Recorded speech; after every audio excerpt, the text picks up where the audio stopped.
Bismillahirrahmanirrahim. Allahumma sholli ala sayyidina Muhammad. Jadi di zaman Rasulullah Shallallahu Alaihi Wasallam, Yahudi juga melakukan pelanggaran terhadap piagam Madinah. Jadi Rasulullah hijrah ke Madinah dan membuat piagam Madinah dan hidup rukun dengan suku-suku lainnya. Tetapi kaum Yahudi itu sendirilah yang satu demi satu melakukan pelanggaran dengan perjanjian damai yang sudah Rasulullah buat di awal. Dimulai dari Bani Kainuka. Setelah perang Badar menentang Rasulullah, mengejek kemenangan Muslim dan mengganggu kehormatan seorang muslimah di pasar mereka, dan mereka pun diusir dari Madinah. Kemudian ada Bani Nadir. Mereka merencanakan membunuh Rasulullah SAW, tapi Allah telah gagalkan dan mereka pun diusir. Kemudian ada Bani Quraisyah. Di perang Khandaq melakukan pengkhianatan, bersekongkol dengan Quraisy untuk menyerang Muslim dari dalam benteng Madinah. Dan ternyata mereka diadili dengan hukum Yahudi sendiri. Rasulullah tidak menghukum mereka dengan hukum Islam. Rasulullah menghukum mereka dengan hukum mereka sendiri. Jadi Rasulullah mengusir orang-orang Yahudi bukan karena agama mereka, bukan karena suku mereka, tapi karena pengkhianatan, pelanggaran perjanjian, dan ancaman. Kalau mereka konsisten menjaga perjanjian, Rasulullah tetap memperbolehkan mereka, seperti Yahudi Khaybar sampai zaman Umar bin Khattab.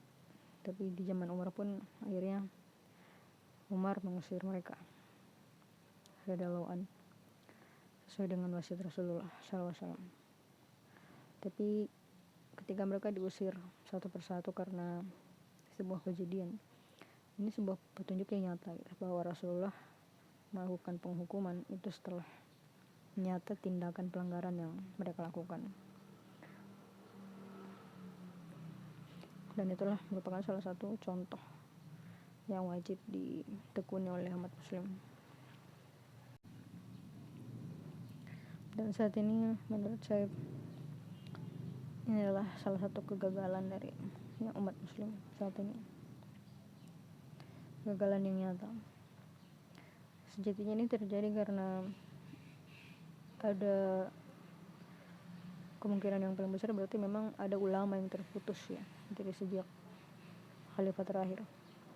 Ada ulama yang terputus untuk menyampaikan, menaati, menyeru kepada kebenaran. Karena ulamanya terputus, Allah dengan kebijaksanaannya memutus itu, maka terjadilah kebodohan ini. Dan saya berharap kebodohan ini berakhir di sini. Tentu saja itu terjadi karena kebijaksanaan Allah. Kemungkinan besar karena Allah Maha tahu tentang hambanya yang telah diciptakan, bahwa inilah zaman dari kaum muslimin terlemah sepanjang sejarah. Karena Allah tahu kamu adalah manusia yang lemah, umat muslim yang lemah, maka dia memberikan ujian yang ringan. Dan ujian ringan itu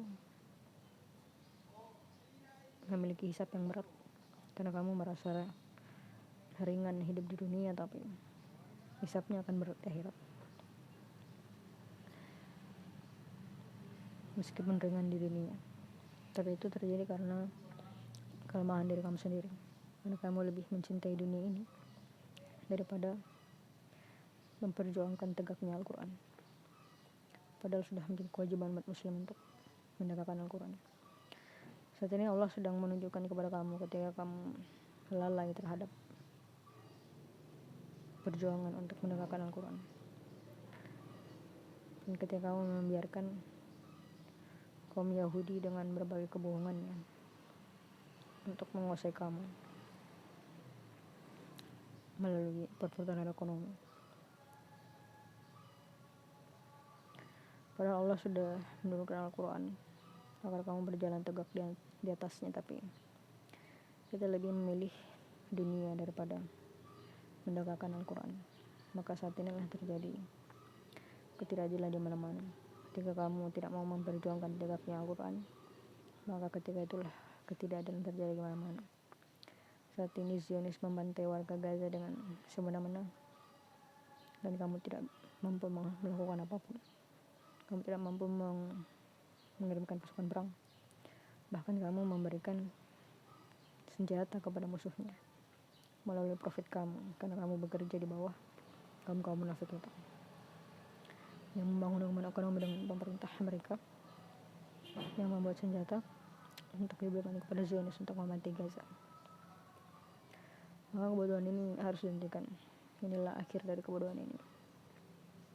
Saya hanya salah satu orang yang berharap kebodohan ini berakhir.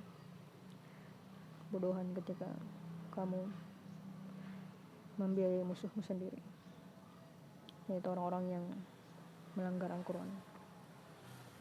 Dan inilah saatnya untuk mengakhiri kebodohan ini.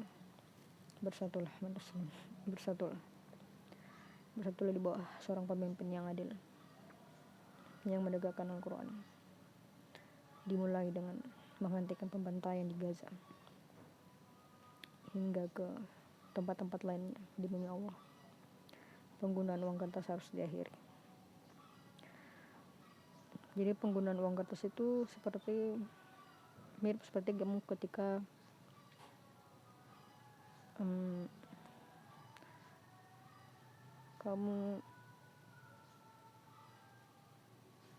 mungkin mirip seperti yang dilakukan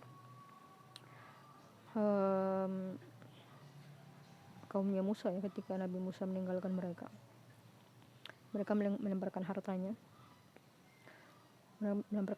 emasnya, dan Samiri melakukan sesuatu dengan jejak rasul ya, dengan ilmunya lah, ilmu yang Allah izinkan untuk dipelajari oleh Samiri sebagai ujian bagi manusia, dan membuat sebuah sapi dari emas yang bisa bersuara dan dijadikan Tuhan. Sekarang kamu melakukan hal yang sama, yang mirip seperti itu, serupa, karena profit dari uang kertas ini bertumpuk di US dollar, di pemerintah, dan jadilah monster. Inilah dana yang dibuat untuk membuat senjata, dan senjata itu digunakan untuk membantai orang-orang lemah. Jadi yang menciptakan monster ini adalah diri kita sendiri melalui uang kertas, keuntungan yang terlalu besar. Jadi kenapa riba itu dilakukan? Karena keuntungan yang terlalu besar dan terlalu cepat dengan nilai-nilai yang tidak adil diberikan kepada manusia yang memiliki kecenderungan untuk melakukan kejahatan, sama seperti menciptakan seorang monster. Dan monster inilah senjatanya yang digunakan untuk membantai orang-orang lemah hanya demi mendapatkan keuntungan yang berlipat ganda untuk diri mereka sendiri, karena sejatinya mereka tidak percaya dengan akhirat. Bagi mereka dunia adalah segalanya. Maka mengapa kita yang mengaku muslim